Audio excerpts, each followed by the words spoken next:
Hello everybody, welcome to the Comic and Movie Show. My name is Deshaun and today I'm here to review the Disney Plus original Flora and Ulysses. And this movie is definitely something that they were promoting heavily at the at the huge Disney meeting when they announced a lot of shit, all the Star Wars spin-offs and stuff, and they were promoting this movie as well.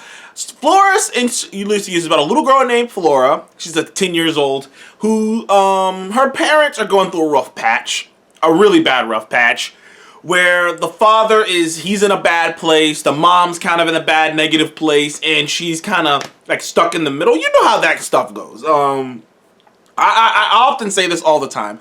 When two parents are going through some stuff, the kid knows. The kid always knows. Like some people think like, oh, well, the kid knows. Like, I'm sorry, to burst your bubble, but if you have a child and he's like, and they're older than 6, they know.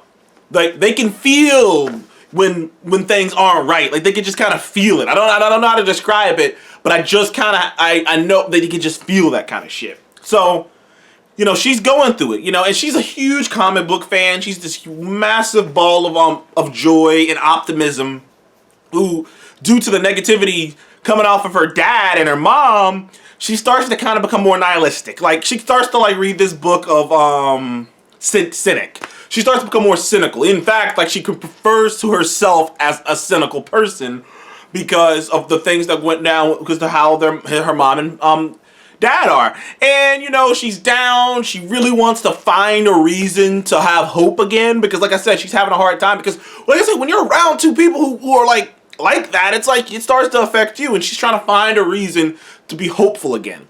And she finds that when she saves this squirrel named Ulysses. Now, Ulysses was just look, as far as we know, he was just a normal squirrel.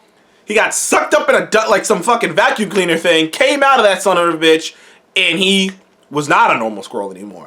He was super smart. He can kind of fly. He has super strength. He's a super squirrel. Now, I will caveat this with a lot like, honestly, this movie and Ulysses and her, they do seem like they could be in the same world with Timmy from Timmy Failure. And I like that movie. I thought Timmy Failure was a great kids movie. It was like a Wes Anderson movie for kids. It was like Wes Anderson for kids. It was so cleverly written and so cleverly done. And this movie shares some of those bones. But a lot like Timmy, you're not sure, you don't know what's up with that bear. And they keep that so ambiguous. Like, the bear, most likely the bear is imaginary. But there are things that happen in the movie that make you go, I don't know. There are things that happen in the movie that make you go, no, that bear might actually be there. But then there's times you're like, nah, the bear can't be there. Same thing with Ulysses in this movie. Clearly this is a squirrel. It's like everyone else sees the squirrel and everyone else reacts to the squirrel. But can the squirrel really do all this crazy shit? It's like, we don't know. Like, it kind of leaves it up for your own interpretation. You can either accept that the squirrel really is superpowered and can really do all this shit, or that it's, Flora is having an active imagination because she's such a huge comic book fan. She's having an active imagination. Now, this movie also stars, oh man, I wish I could remember the names off the top of my head, but 3 actors who voiced Huey, Dewey, and Louie in DuckTales, which is hilarious. Like, all 3 of them are in this movie, which I was just like, oh, that's funny. That's just great. So it was great to see them. Oh man, like I said, I'm terrible with names. But the actress who played Willow in the Buffy the Vampire series, and she was in How I Met Your Mother.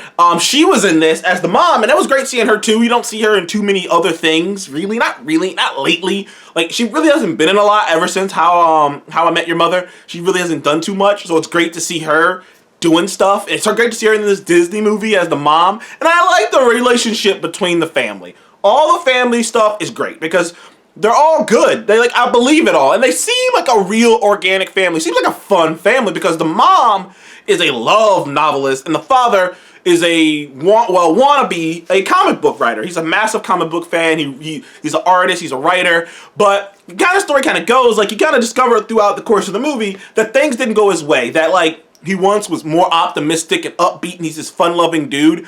But when his work got rejected by multiple companies, it started to crush him. And that's the thing that happens, man. When your dreams get crushed, you never know how you're going to react to it. And and he got crushed so bad that it hurt him, and it hurt him so bad that he didn't want to be around his family, so he moved out the house.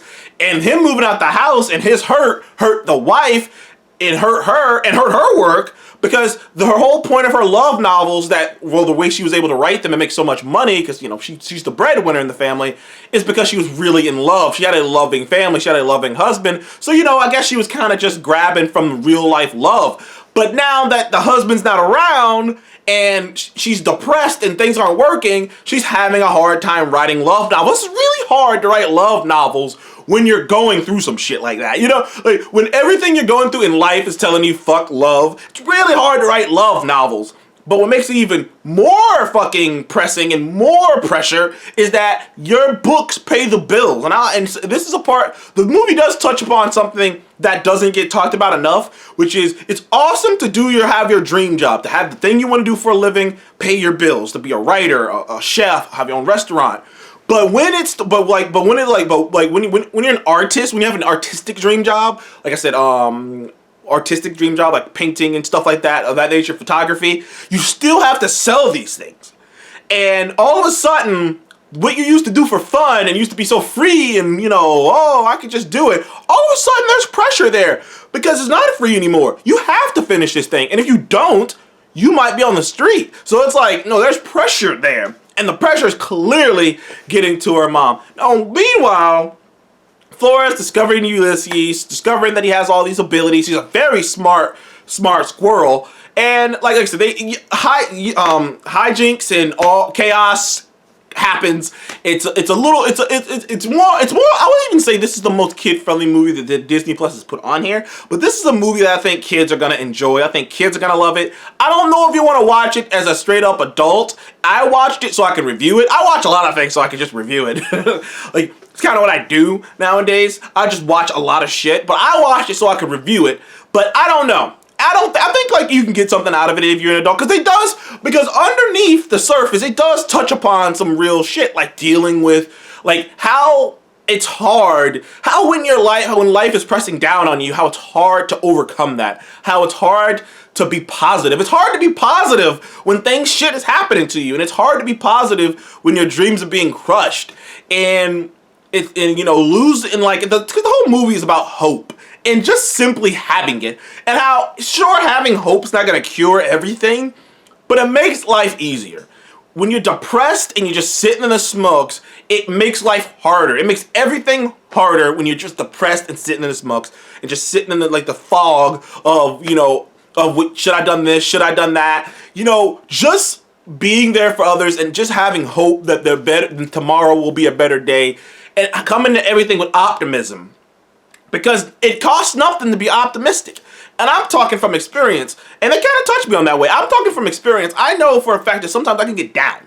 But days where I'm positive, days where I'm like genuinely positive and genuinely trying to have an upbeat attitude, it's always my best days. The days always fly by, no matter what I'm doing at work. The days always fly by. I'm always in and out. It's always good, no matter what anyone says to me. When I have a positive attitude, it helps. When I just think positive, and sometimes it's hard to do that. And you know, that's basically what this movie was really about. You know, and in the end of the day, it was a cute little film. It didn't have too many faults in it.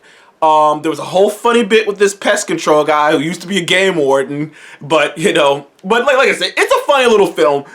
It's a funny little film. It set up a sequel. I don't think it's gonna get that sequel, but it set up a sequel. I give Flora and Ulysses a 7.5. 7.5. I enjoyed the movie. It doesn't reinvent the wheel. It's not too crazy out there. There's not a lot of flaws in the movie. Kids are going to love this movie, so this would be a good movie to show to your kids if you really want them to see it. It has a lot of comic book references and a lot of references to to a lot of things. A lot of things. There's a couple of funny moments in this movie. There's a couple of really funny moments in this movie. I enjoyed it. Like I said, I didn't think it was great, but I enjoyed it. I thought this is definitely going to be a good kids movie to show. So thank you guys for joining the Comic Game Movie Show. Please remember to like, subscribe. See you in the next one.